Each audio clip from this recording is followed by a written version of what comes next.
بشتغل في صيانة الجيم بتاع المنطقة اللي قريبة من البيت. شغلي إني أنظف بعد الجيم ما بيقفل، أظبط الأجهزة لليوم اللي بعده، وألم الحاجات اللي الناس بتنساها. عادة بيكونوا سايبين فوط أو مناديل أو حتى محافظ. عمري ما خدت حاجة مش بتاعتي حتى لو كانت غالية، دايما بسلمها للمدرب. يمكن عشان كده صاحب الجيم واثق فيا. بقالي فترة طويلة هنا، حافظ المكان زي كف ايدي. الجيم هنا عبارة عن دورين، تحت فيه الاستقبال والمكتب، وفوق فيه الصالة والحمامات.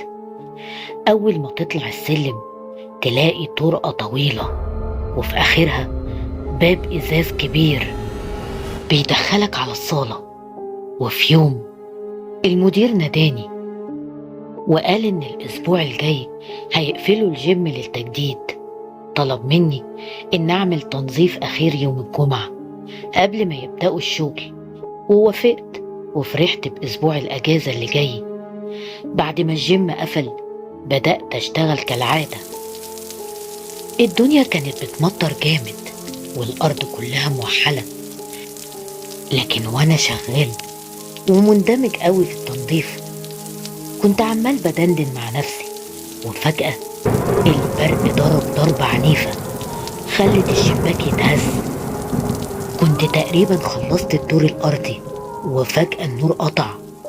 الجو كان فعلا بايخ، بس كملت شغلي وشغلت الكشاف وخدت أدواتي وطلعت فوق. وأنا داخل الطرقة حسيت بحاجة مش مريحة. البرق كان بينور كل شوية وينعكس من الإزاز. وسط اللمعة دي شفت آثار لرجلين موحلة كانت طالعة من السلم ورايحة ناحية باب الجيم، وما كانش فيه آثار للرجوع. بدأت أحس بقلق، فكرت أنادي لكن سكت. قربت بكل خطوة كنت حاسس إن قلبي هيقف. البرق ضرب مرة تانية وساعتها شفته. أيوة، وشي كان بيبصلي من ورا الإزاز. اتجمدت مكاني. الكشاف في إيدي كان عمال بيترعش. الوش ده كان شاحب وعيونه كانت واسعة ما فيهاش أي رموش، وشعره كان مبلول نازل على وشه. كان واقف وثابت وعمال يبصلي. ما كانش طيف، لأ ده كان حقيقي. ما اتحركش من مكانه، بس كان شكله بيتأملني. هدومه كانت مبلولة ولابس جاكيت عسكري كان شكله قديم ومقطع، جزمة متغطية طين، ودراعه الشمال كان عمال بيترعش وبيهرش فيه بضوافره اللي مش نضيفة. بقه كان مفتوح نص فتحة ووشه كله كان باين عليه الجروح. عينيه ما كانوش خايفين، لأ نظراته ليا كانت مليانة بالغضب. وقتها رجعت خطوة لورا وصوتي طلع غصب عني وقلت له: انت الشرطة جاية، يستحسن تمشي قبل ما الشرطة تيجي تاخدك. لكنه ما اتحركش، بس عينيه فجأة لمعت ووشه اتشنج. وفجأة فتح الباب وجري ناحيتي. ما كانش بيفرق ولا كان بيزعق، بس كان جاي بيجري عليا زي الكابوس. وقتها مسكت الممسحة جامد، قلبي كان عمال بيدق، بس بدل ما يهجم عليا عدى من جنبي. ريحته كانت وحشة جدا. في اللحظة دي عينينا اتقابلوا، وساعتها فهمت ده مش مجرد متسول، لأ وشه كان مليان بالإجرام. فضلت واقف جسمي كله متخشب. بعد شوية كلمت صاحب الجيم وجه هو والشرطة وفتشوا في المكان. طلع من الباب الخلفي لأن الباب كان مفتوح وحد نسي يقفله. فضلت أشتغل هناك 2 كمان، لكن بصراحة ما شفتهوش تاني. بس من ساعتها وأنا دايما شايل بخاخة للدفاع عن نفسي وسكينة صغيرة في جيبي يمكن في يوم من الأيام يظهر مرة تانية.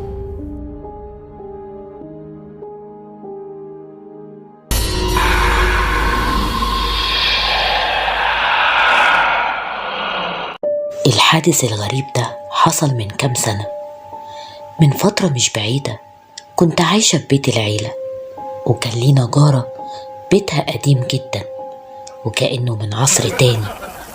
كل يوم كنت بخرج أنا وولاد عمي نلعب في الحديقة الخلفية، وكنت دايما بشوف الجارة دي وهي واقفة وسط الحديقة بتاعتها. كانت بتسقي الزرع، والغريب إنها كانت عاملة قدام البيت بركة صغيرة وبتربي فيها بط، وكنت دايما بشوفها وهي بتأكلهم بعد ما بتخلص اعتنائها بالجنينة. لحد ما في يوم صحينا لقينا البط ده اختفى. حاولنا نساعدها أنا وولاد عمي علشان تلاقيهم، دورنا معاها في كل مكان في الحديقة بتاعتها وبتاعتنا احنا كمان، لكن ما قدرناش نلاقيهم. ما كانش فيه أي حيوانات برية في الحي اللي احنا ساكنين فيه، ولا حتى قطط ولا كلاب في الشارع. وحتى القطط والكلاب ما كانتش ممكن تقدر تاكل بط كبير بالحجم ده. في نفس الوقت تقريبا كانت جدتي بتقولي إن في بنت لابسة فستان أحمر بتمشي دايما فوق سطح جارتنا الساعة 3 بالليل كل يوم. كانت بتظهر في الوقت ده بس، وبتفضل تمشي فوق السور لمدة ساعة متواصلة. في الأول ما كنتش مصدقة، لكن فعلا جارتنا دي بدأت تتعرض لحوادث وبيحصل في بيتها حاجات غريبة. مرة كنت أنا وأخويا الصغير بنلعب بالكورة، وفجأة سمعنا صوت لصرخة عالية جاية من بيت جارتنا. بصيت من فوق السور علشان أعرف فيه إيه، لكن لما عملت كده شفت شيء مخيف جنب بركة المية الموجود في حديقة جارتنا. كان دايما بيبقى موجود في المكان ده كمية من فروع الشجر، لكن المرة دي كان في مكانها كومة كبيرة من العظم كلها نقط دم. وقتها شفت الرعب على وش جارتنا وهي جنب كومة العظم، وكانت متجمدة في مكانها. ولما بصيت تاني على كومة العظم لقيت حشرات وديدان كانت بتزحف وسطها. ريحتها كانت سيئة جدا وكانت واصلة لحد عندي وشمتها. سديت مناخيري بإيدي لأني حسيت إن معدتي اتقلبت. بحمد ربنا إن أخويا الصغير ما كانش عارف يبص من فوق السور بسبب طوله. طلب مني إن أشيله علشان يتفرج، لكن أنا رفضت طبعا. ما كنتش عايزاه يشوف حاجة زي كده تخوفه وتفضل في ذهنه لحد ما يكبر أو تسبب له صدمة نفسية. اليوم ده أنا معرفتش أنام. صورة العظم والديدان والريحة كانت كأنها موجودة جوه عقلي. فتحت عيني وبصيت في الساعة، لقيتها قربت على 1 بعد نص الليل. الوقت عدى بسرعة ولقيتها الساعة قربت على 3 بالليل. لكن في اللحظة دي سمعت صوت زي ما يكون جسمين معدن كانوا بيخبطوا ببعض جوه الجنينة. كان عندي شباك في أوضتي، قمت من سريري ورحت أبص منه، لكن اترعبت واتسمرت في مكاني. وده لما شفت بنت لابسة فستان أحمر كانت ماشية برجليها الحافية فوق السور اللي كان بيننا وبين بيت الجيران. كان شعرها اسود وطويل وعمال بيطير في الهوا، ولون جلدها كان شاحب قوي، لكن زاوية الشباك بتاعتي ما كانتش مخلياني قادرة أحدد شكل وشها ايه. وقبل ما أسأل نفسي هي ازاي ماشية بمنتهى الخفة من فوق السور بالسرعة دي ومن غير ما تقع، لكن أخدت بالي إن في قرنين صغيرين خارجين من قدم رجلها. اتصدمت، ما كنتش عارفة ايه ده ولا المفروض اتصرف ازاي. فجأة صرخت صرخة ملعونة ونطت جوه الجنينة بتاعتنا، نزلت على ايديها وركبتها زي الحيوانات. لفت رقبتها بطريقة مش طبيعية وبصت على الشباك بتاعي، وهنا انا شفت وشها وملامحها كويس. عينيها كانت عبارة عن فراغ اسود مجوف من غير رموش ولا جفون. وفي لحظة زحفت على الحيطان لحد ما وصلت لشباكي. بدأت تضرب الإزاز بقبضة إيديها علشان تحاول تكسره. بعدت عن الشباك وانا الخوف كان بيجري في دمي. وقتها صرخت بصوت عالي، بس واضح ان ما كانش في حد سامعني.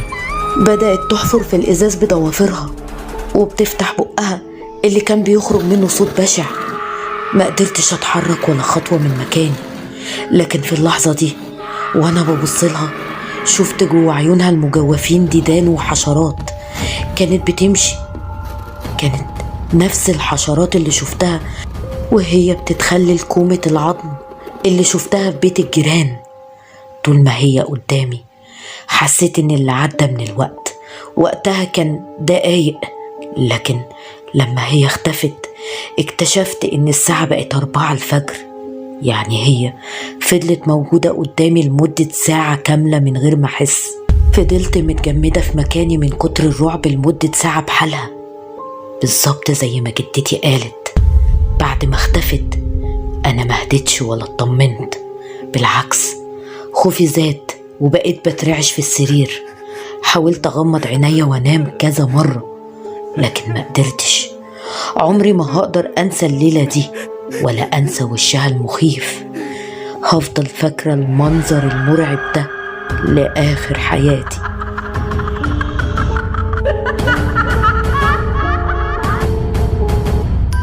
ازيكم يا احلى جمهور رعب مع موها؟ حابة اشكركم على دعمكم الكبير للقناة، وبفكركم تعملوا لايك للقصة، ولو اول مرة تزوروني في القناة اعملوا اشتراك وفعلوا الجرس علشان يجيلكم دايما اشعار بالقصص الجديدة.